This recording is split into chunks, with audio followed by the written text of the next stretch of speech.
短句子第3集ประโยคสั้น EP 3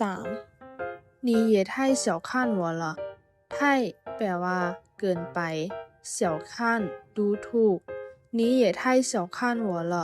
เจ้าดูถูกค่อยเกินไปแล้ว是谁的福气谁แปลว่าไผหรือว่าผู้ใด福气แปลว่าโชคดีหรือว่าวาสนา是谁的福气แม่นวาสนาผู้ใดน้อ我替他道歉ที่แปลว่าแทน道歉ขอโทษ我替他道歉ค่อยขอโทษแทนเราเด้อ不要捏造事实เนเจ้าแปลว่าแต่งปั้น不要捏造事实อย่าแต่งเรื่องหรือว่าอย่าปั้นเรื่อง我觉得你变了觉得รู้สึกเปลี่ยน我觉得你变了ค่อยรู้สึกว่าเจ้าเปลี่ยนไปแล้ว不要有压力压力แปลว่ากดดัน不要有压力บ่ต้องกดดัน有话直说直说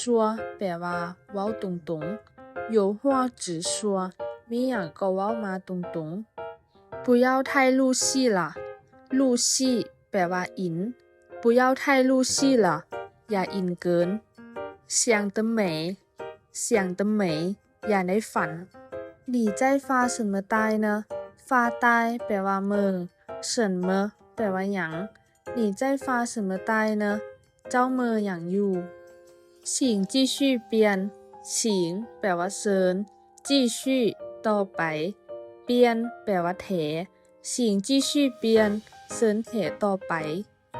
真的很无聊无聊แปลว่าน่าเบื่อ真的很无聊น่าเบื่อแท้ๆ真的假的真的假的แท้หวา别着急着急แปลว่าฟ้าว别着急บ่ต้องฟ้าว之后再想之后แปลว่าทีหลัง想คิด之后再想ไว้คิดทีหลัง再说吧说แปลว่าเว้าแต่ในประโยคนี้จะแปลว่า再说吧จึงค่อยว่ากัน你想多了ตัวแปลว่าหลาย你想多了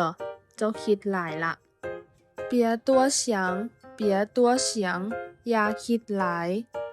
不要想那么多那么多